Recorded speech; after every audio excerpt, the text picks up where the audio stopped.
आज इस कथा को सुनते समय थोड़ी देर के लिए अपनी सारी थकान यहीं रख दीजिए। माघ मास की वह ठंडी सुबह जब हवा भी धीरे धीरे चलती है, नदी का जल भी जैसे चुपचाप बहता है और सोमवार की सुबह मन को अपने आप भोलेनाथ की ओर मोड़ देती है। तो दोस्तों, आज हम शुरू कर रहे हैं भोलेनाथ की कथा। आज की यह कथा जीत या हार की नहीं है, चमत्कार या परीक्षा की नहीं है। यह कथा है मन के हल्के होने की और आत्मा के अपने घर लौट आने की। भक्तजनों, यदि आपका तन भी इन दिनों थोड़ा बोझिल है, यदि भीतर कहीं अकारण बेचैनी है, तो इस कथा को बस सुनते ही जाइए। कुछ भी याद मत रखिए, कुछ भी पकड़ मत रखिए, बस हर शब्द को माघ की ठंडी हवा की तरह अपने भीतर उतरने दीजिए, क्योंकि महादेव शोर में नहीं शांति में मिलते हैं। और आज यह कथा आपको कुछ सिखाने नहीं, बस शांत करने आई है। हर हर महादेव। माघ का महीना था, ठंड अपने चरम पर थी। रात की ओस अभी धरती पर जमी हुई थी और आकाश में तारे धीरे धीरे अपनी चमक समेट रहे थे। गांव के बाहर बहने वाली नदी की सतह पर हल्की सी धुंध तैर रही थी, मानो स्वयं प्रकृति भी मौन व्रत में बैठी हो। ऐसी ही एक ठंडी सुबह जब लोग अपनी अभी रजाइयों में सिमटे थे, एक स्त्री चुपचाप उठी। उसके उठने की आहट से घर का कोई कोना नहीं हिला और उसके हृदय में वर्षों से जमी पीड़ा जाग उठी। उस स्त्री का नाम था शिवांगी। नाम में शिव था पर जीवन में शांति नहीं। पति जीवित था पर संबंधों में जीवन नहीं बचा था। संतान नहीं थी और यह अभाव उसके जीवन में किसी अभिशाप की तरह चुपचाप फैलता चला गया था। शिवांगी कोई शिकायत करने वाली स्त्री नहीं थी। उसने कभी ऊंची आवाज में रोना नहीं सीखा था। उसका रोना हमेशा भीतर होता था, गले के नीचे कहीं दबा हुआ, जहां शब्द पहुंच नहीं पाते। माघ मास उसके लिए हर साल कुछ अलग लेकर आता था। ठंड के साथ साथ यह महीना उसके भीतर एक अनजानी कसक भी जगा देता था। वह जानती थी कि माघ मास में सोमवार का व्रत बहुत फलदायी माना जाता है। गांव की बुजुर्ग स्त्रियां कहती थी कि इस महीने में किया गया छोटा सा भी शिव स्मरण बहुत बड़ा फल देता है। पर शिवांगी हर बार बस सुनती रहती थी। उसने कभी कुछ मांगने का साहस नहीं किया था। उस सुबह भी वह उठी, चुपचाप स्नान किया। ठंड से उसका शरीर कांप रहा था, पर मन में एक अजीब सी दृढ़ता थी। उसने पुराने सफेद वस्त्र पहने, आंचल ठीक किया और घर से बाहर निकल पड़ी। रास्ता लंबा नहीं था, पर हर कदम भारी लग रहा था। गांव के किनारे बना पुराना शिवालय उसका दिव्यांग था। वही शिवालय जहां ना कोई बड़ा पुजारी था, ना कोई विशेष आयोजन, बस एक शांत शिवलिंग, कुछ सूखे पत्ते और वर्षों की प्रार्थनाओं की गंध। नदी के किनारे पहुंचकर उसने ठंडे जल से स्नान किया। जल जैसे हड्डियों तक उतर गया। आंखों से अनायास ही आंसू बह निकले, पर यह आंसू ठंड के नहीं थे। यह उन प्रश्नों के थे जो उसने कभी किसी से पूछे नहीं थे। उसने मन ही मन कहा, हे भोलेनाथ, आज मैं कुछ मांगने नहीं आई हूँ, बस आपको देखने आई हूँ। यह पहला सोमवार था माघ मास का। शिवांगी को यह भी ठीक से पता नहीं था कि उसने व्रत रखा है या नहीं। उसने कुछ खाया नहीं था, पर उसने इसे व्रत का नाम भी नहीं दिया। वह बस चल पड़ी थी अपने भीतर की आवाज के पीछे। शिवालय पहुंची तो वहाँ सन्नाटा था, दीपक बुझा हुआ था। उसने अपने कांपते हाथों से दीप जलाया। लो स्थिर हुई तो उसे लगा जैसे उसके भीतर भी कुछ स्थिर हो गया है। उसने जल चढ़ाया, कोई मंत्र नहीं बोला, बस शिवलिंग के सामने बैठ गई। बहुत देर तक उसकी आंखों के सामने बीते वर्ष घूमने लगे। रिश्तों की चुप्पी, समाज के ताने और वे त्योहार जहाँ वह मुस्कुराती थी पर भीतर से टूट जाती थी। उसने सब कुछ देखा और पहली बार उन्हें स्वीकार किया, बिना विरोध, बिना शिकायत। वहीं पास में एक बूढ़ी स्त्री आई। उसने शिवांगी को देखा और धीरे से पूछा, बेटी, माँ का सोमवार है, व्रत रखा है? शिवांगी ने सिर झुका दिया। माँ, मैंने कुछ रखा नहीं है। बस बैठ गई हूँ। बूढ़ी स्त्री मुस्कुराई। उसकी मुस्कान में अनुभव था। उसने कहा, बस यही सबसे बड़ा व्रत है। यह वाक्य शिवांगी के हृदय में उतर गया। उसे लगा जैसे किसी ने उसके मन का बोझ थोड़ा हल्का कर दिया हो। वह उठी, शिव को प्रणाम किया और चुपचाप लौट आई। घर लौटकर भी वह कुछ नहीं बोली। पति ने देखा पर कुछ पूछा नहीं।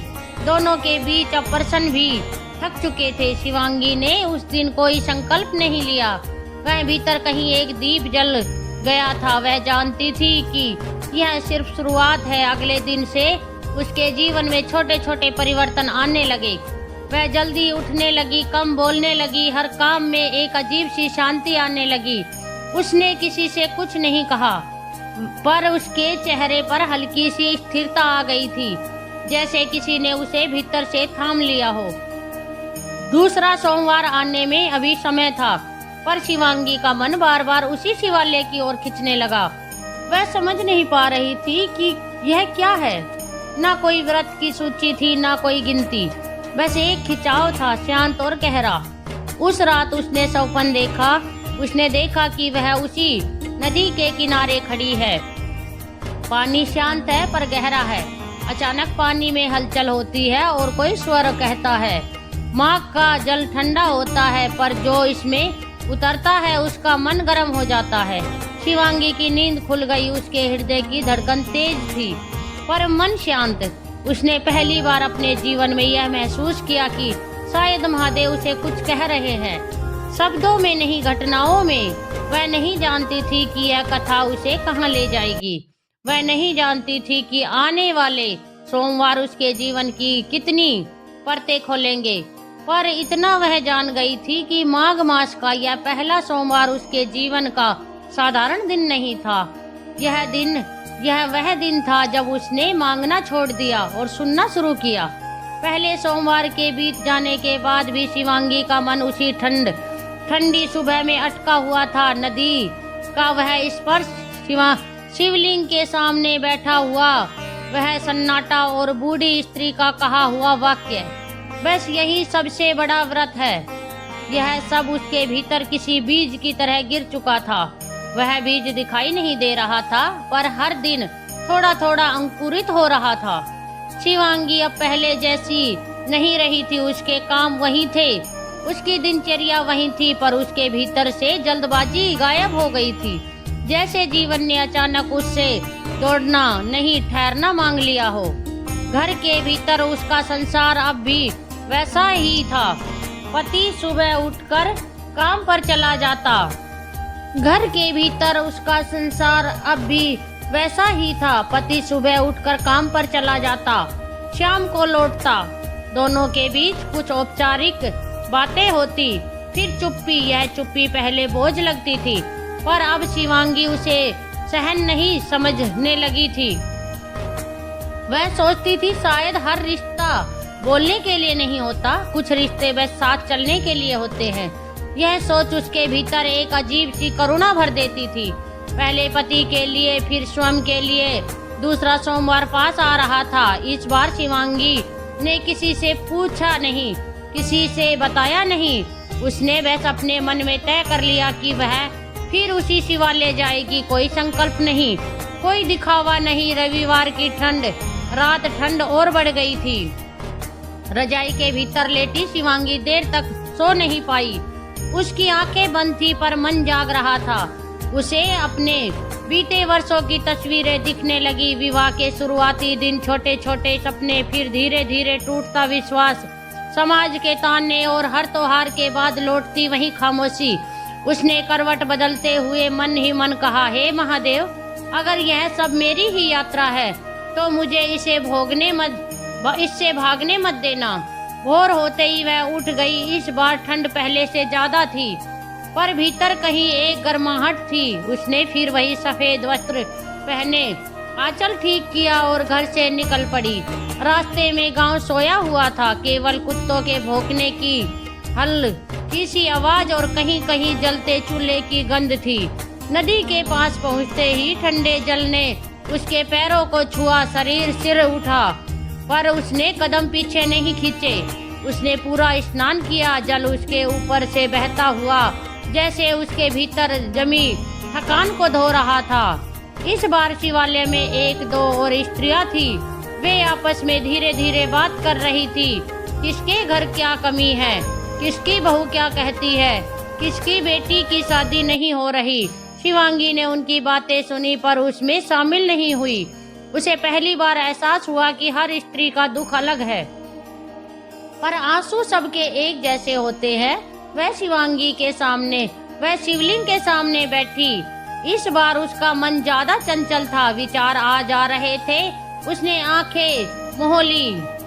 उसने कुछ मांगने की कोशिश नहीं की, पर एक प्रश्न उसके मन में निकल ही गया, क्या मेरा जीवन बस इतना ही है? यह प्रश्न निकलते हुए उसकी आंखें भर आई। वह समझ गई कि यह प्रश्न उसने महादेव से नहीं, खुद से पूछा है, और शायद यही दूसरा सोमवार था, सवालों का सोमवार। उसी समय वही बूढ़ी स्त्री फिर से आई। उसने शिवांगी को देखा और पास बैठ गई। कुछ देर तक दोनों चुप रही। फिर बूढ़ी स्त्री बोली, दूसरा सोमवार सबसे भारी होता है बेटी। शिवांगी चौंकी। आपको कैसे पता? बूढ़ी स्त्री मुस्कुराई। क्योंकि पहले सोमवार आदमी आता है, दूसरे सोमवार उसका दुख आ जाता है। यह सुनकर शिवांगी रो पड़ी। बिना आवाज के आंसू सीधे शिवलिंग के पास गिर रहे थे।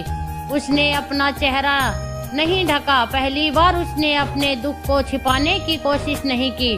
बूढ़ी स्त्री ने उसके सिर पर हाथ रखा, जैसे माँ रखती है। कोई उपदेश नहीं, कोई दिलासा नहीं, बस एक स्पर्श। शिवांगी देर तक वहीं बैठी रही। जब उठी तो उसका सिर हल्का था, पर आंखें सूजी हुई थी। लौटते समय उसे लगा जैसे रास्ता छोटा हो गया हो। घर पहुंचकर उसने देखा कि पति पहले से घर पर था। वह कुछ बोला नहीं, बस उसे देखा। उस नजर में कोई सवाल नहीं था, बस एक थकान थी। शिवांगी ने पहली बार उस थकान को समझा। उसने चुपचाप उसके लिए पानी रखा। दोनों ने बिना कुछ कहे वह पानी पिया। उस दिन घर में कोई झगड़ा नहीं हुआ, पर कोई बातचीत भी नहीं हुई। फिर भी कुछ बदल गया था। उस दिन के बाद शिवांगी का मन अधिक संवेदनशील हो गया। वह दूसरों का दुख ज्यादा महसूस करने लगी। पड़ोस की एक स्त्री बीमार थी। वह उसके पास बैठने लगी। किसी बच्चे के रोने पर उसका दिल भर आता। वह समझ नहीं पा रही थी कि यह परिवर्तन क्यों आ रहा है। शायद यह माघ मास का असर था, या शायद सोमवार की मौन साधना। तीसरे दिन उसने फिर सपन देखा। इस बार उसने देखा कि वह एक ठंडे पत्थर पर बैठी है। चारों ओर धुंध है। अचानक किसी ने उसके हाथ में एक दिया रख दिया। दिया जल रहा था, पर हवा तेज थी। वह उसे बचाने की कोशिश कर रही थी। तभी वही स्वर आया, दिया बचाना नहीं पड़ता, उसे ढकना पड़ता है। शिवांगी की नींद खुल गई। उसके मन में एक अजीब सी स्पष्टता थी। उसे समझ आने लगा कि वह भीतर की आंधियों से लड़ रही थी, जबकि भीतर के दीप को ढकना सीखना जरूरी था। दूसरा सोमवार उसके जीवन में प्रश्न लेकर आया था, पर साथ ही यह भी सिखा गया था कि हर प्रश्न का उत्तर शब्दों में नहीं होता। कुछ उत्तर बस धीरे धीरे मन में उतरते हैं, जैसे माघ की ठंड में धूप उतरती है। वह नहीं जानती थी कि तीसरा सोमवार क्या लाएगा, पर अब वह डर नहीं रही थी, क्योंकि उसने समझ लिया था कि महादेव सवालों से नाराज नहीं होते, तो वे तो चुपचाप सुनते हैं। और माघ मास का यह दूसरा सोमवार उसके भीतर सुनने की क्षमता जगा चुका था। दूसरे सोमवार के बाद शिवांगी के भीतर एक अजीब सी बेचैनी रहने लगी थी। यह बेचैनी पहले जैसी नहीं थी, जो मन को तोड़ देती है। यह वह बेचैनी थी जो मन को जगाती है, जैसे कोई भीतर से बार बार कह रहा हो, अब और मत भागो। वह दिन भर अपने काम करती, पर हर काम के पीछे एक विचार चलता रहता। वह चूल्हा जलाती तो उसे लगता जैसे वह अपने भीतर की ठंड को गर्म कर रही हो। वह कपड़े धोती तो उसे लगता जैसे वह पुराने वर्षों की थकान को निचोड़ रही हो। हर साधारण काम अब उसे कुछ और ही सिखा रहा था। तीसरा सोमवार आने से एक रात पहले वह बहुत देर तक जागती रही। बाहर ठंडी हवा चल रही थी। खिड़की से आती ठिठुरन उसके शरीर को छू रही थी, पर मन कहीं और था। उसे पहली बार यह डर सताने लगा कि कहीं यह यात्रा उसे ऐसे मोड़ पर ना ले जाए जहां से लौटना आसान ना हो। उसने मन ही मन कहा, हे महादेव, अगर आपने मुझे चलाया है तो मुझे रास्ते में अकेला मत छोड़ना। भोर होने से पहले ही उसकी आंख खुल गई। इस बार शरीर भारी लग रहा था। ऐसा नहीं था कि वह बीमार थी, पर भीतर कहीं एक बोझ था। फिर भी वह उठी। उसने कोई विशेष तैयारी नहीं की। वही पुराने वस्त्र, वही शांत चाल। नदी तक पहुँचते पहुँचते सूरज की हल्की लाली आसमान में फैलने लगी थी। माघ की ठंड अपने पूरे असर में थी। नदी का जल आज पहले से भी अधिक ठंडा लगा। जब उसने जल में कदम रखा तो पल भर के लिए उसका मन हुआ कि वह लौट जाए।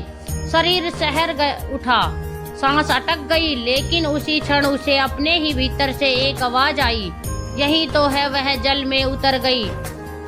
ठंड जैसे उसके भीतर तक घुस गई। दांत आपस में बजने लगे, आंखों से पानी बह निकला। उस क्षण उसे समझ आया कि वह सिर्फ नदी में नहीं उतरी है, वह अपने ही जीवन की सबसे ठंडी सच्चाई में उतर रही है। स्नान करके जब वह बाहर आई तो शरीर कांप रहा था, पर मन एकदम स्पष्ट था, जैसे कुछ परतें उतर गई हो।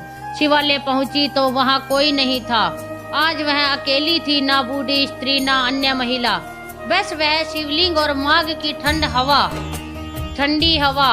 उसने दीप जलाया, लो कुछ पल डगमगाई, फिर स्थिर हो गई। वह शिवलिंग के सामने बैठ गई। इस बार उसने आंखें बंद नहीं की। वह शिवलिंग को देखती रही देर तक, बहुत देर तक, जैसे वह किसी से प्रसन्न नहीं बल्कि उत्तर मांग रही हो। बिना शब्दों के धीरे धीरे उसके भीतर दबी हुई बातें ऊपर आने लगी। वह स्वीकार करने लगी कि उसने अपने जीवन से समझौते किए थे। उसने कई बार चुप रहकर चीजों को और बिगाड़ने दिया था। उसने खुद को यह कहकर समझाया कि सब ठीक है, जबकि भीतर कुछ भी ठीक नहीं था।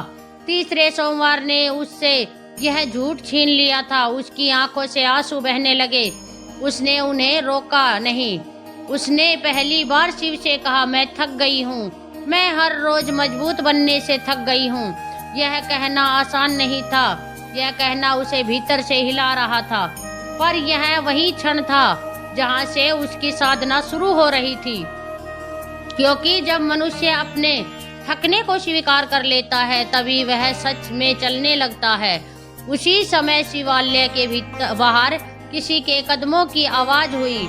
वह वही बूढ़ी स्त्री थी, पर आज वह अलग लग रही थी।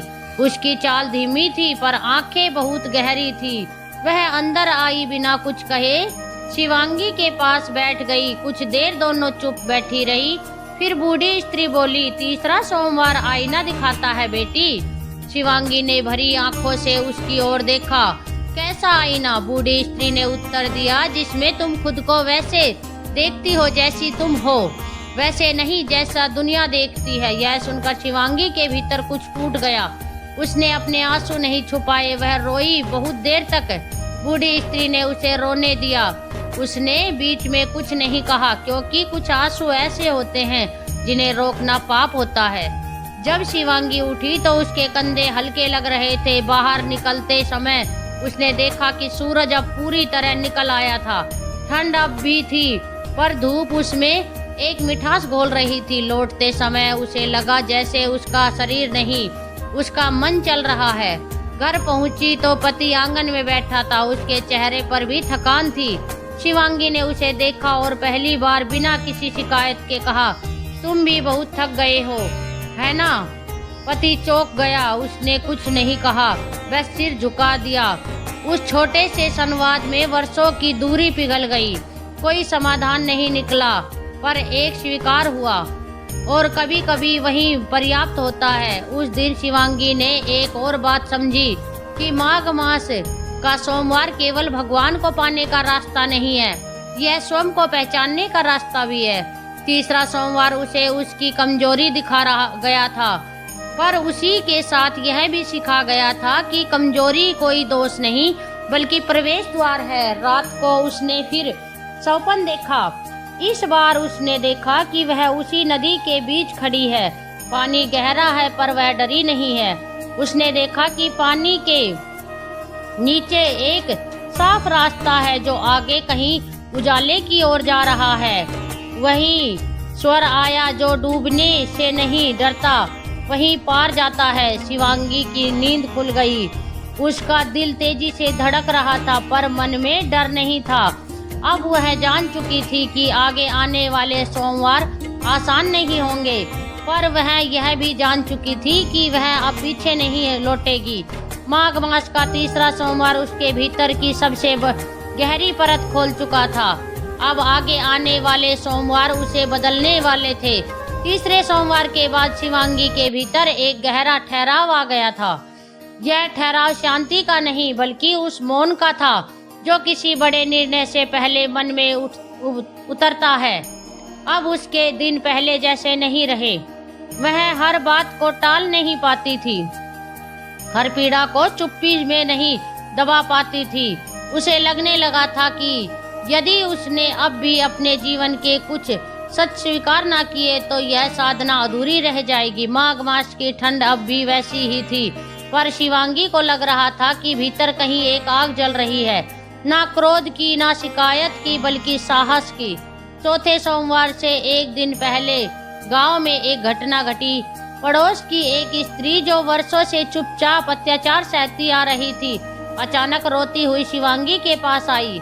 उसने अपनी पीड़ा बिना संवार के सुना दी। शिवांगी उसे सुनती रही। पहले वह ऐसे मौके पर बस दिलासा देती थी, पर इस बार उसने कुछ अलग महसूस किया। उसे लगा कि केवल सुनना पर्याप्त नहीं है।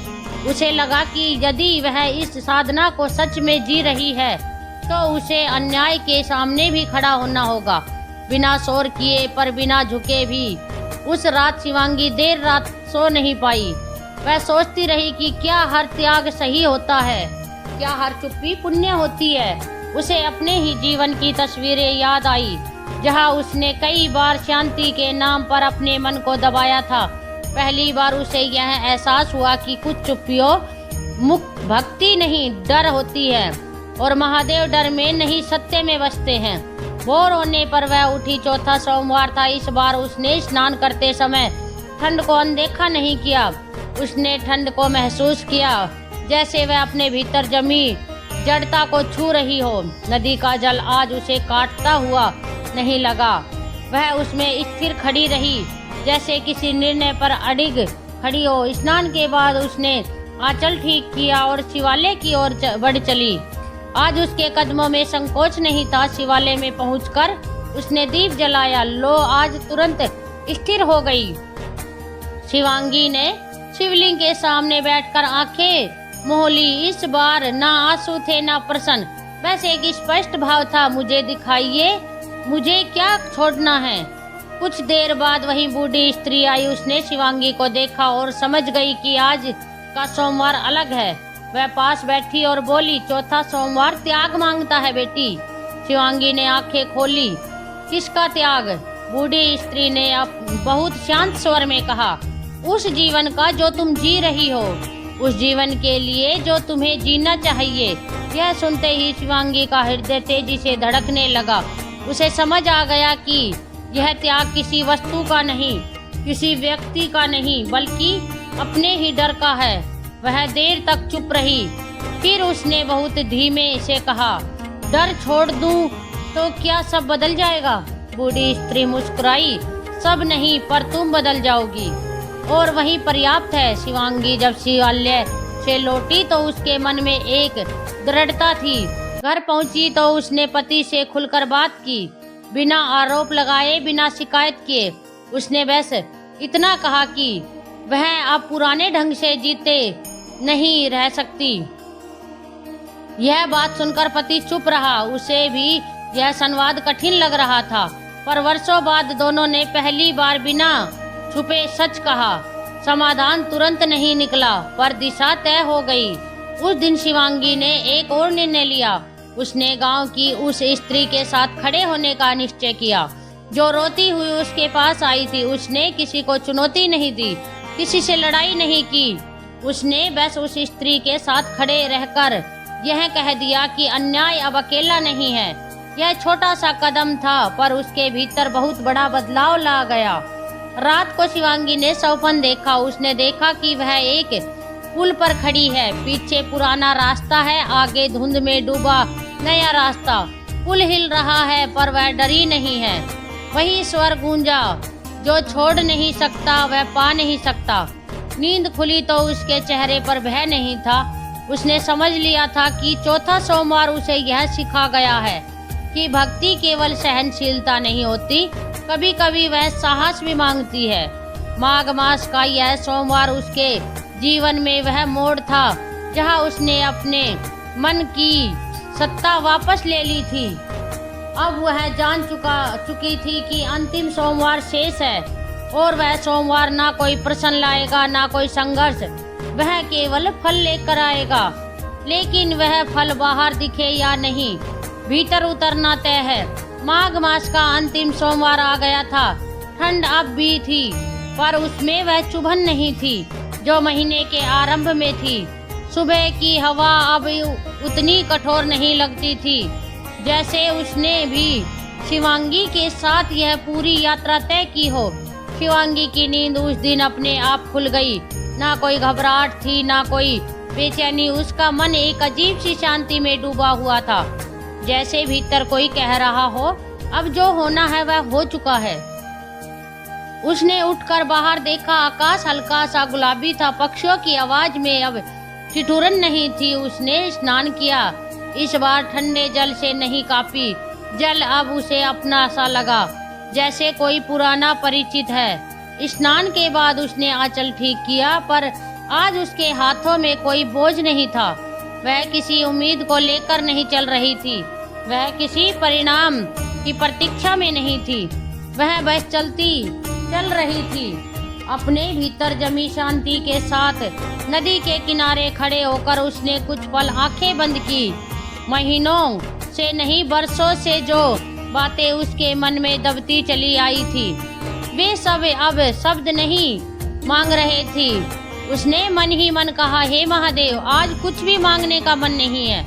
जो देना था आपने दे दिया, जो लेना था आपने ले लिया। शिवालय की ओर बढ़ते समय उसे वही बूढ़ी स्त्री याद आई। वह जानती थी कि शायद आज वह स्त्री आए या न आए, पर उसकी कही बातें अब शिवांगी के भीतर बस चुकी थी। शिवालय पहुंची तो वहां सचमुच कोई नहीं था।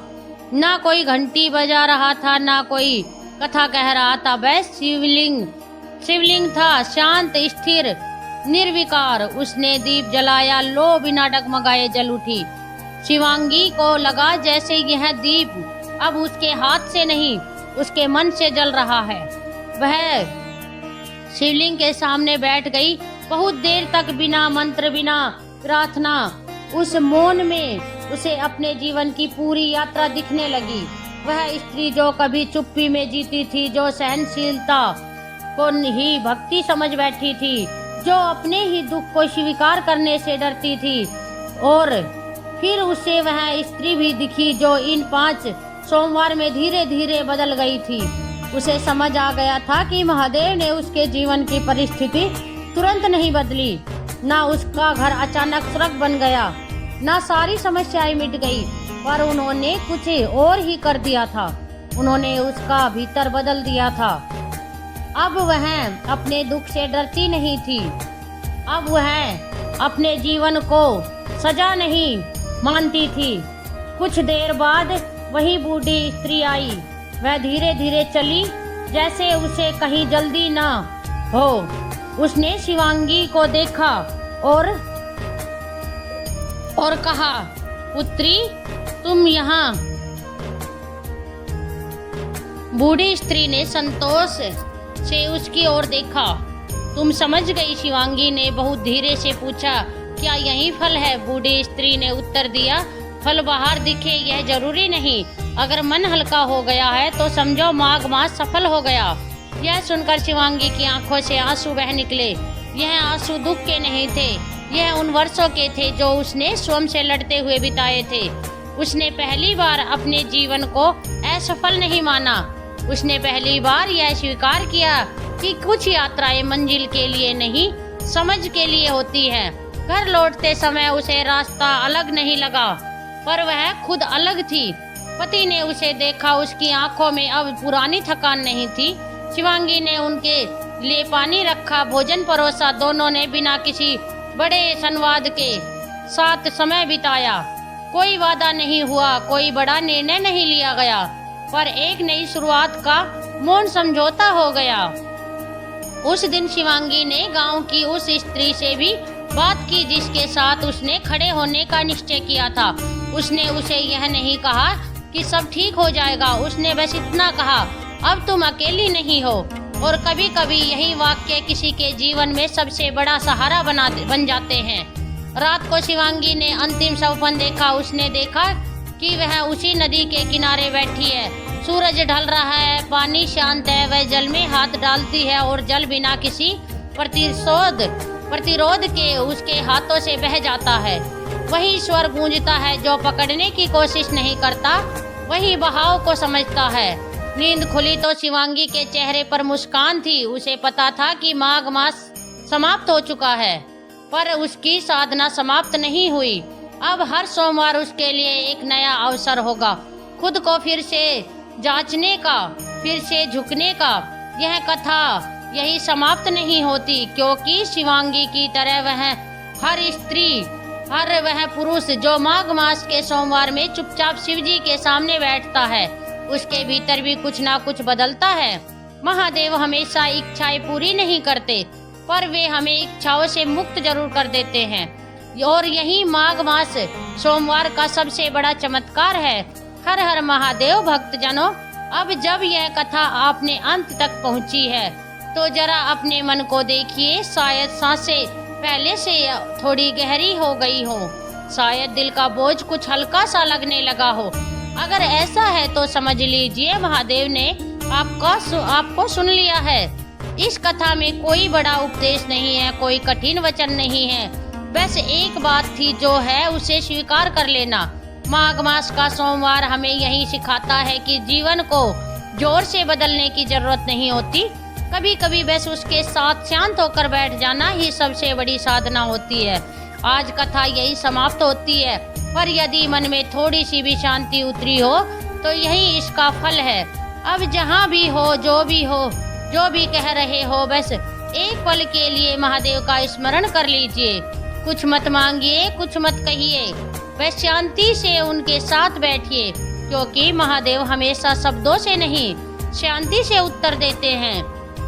भाइयों और मेरी प्यारी बहनों, मेरी छोटी सी आपसे विनती है, हमारे इस चैनल को जरूर सब्सक्राइब करें, कथा को अपने हृदय से लाइक और शेयर करें, ताकि अगली सोमवार की व्रत कथा सबसे पहले आपको मिले। क्योंकि हमारे चैनल पर मिलती है महादेव और पार्वती की 16 सोमवार व्रत कथा, बृहस्पति देव की 7 गुरुवार व्रत कथा और मंगल की हनुमान जी की कथा और भक्ति भाव से जुड़ी सभी कथाएं आपको हमारे सत्य चैनल पर मिलती हैं। इसलिए भक्तजनों, हमारे चैनल को जरूर सब्सक्राइब करें। अगर भक्तजनों मुझसे कोई गलती हुई हो तो अपनी बेटी या बहन समझकर माफ कर देना और मन ही मन महादेव को धन्यवाद कहिए, क्योंकि आज उन्होंने आपको यह कथा सुनने के लिए चुना है। हर हर महादेव, जय माँ लक्ष्मी।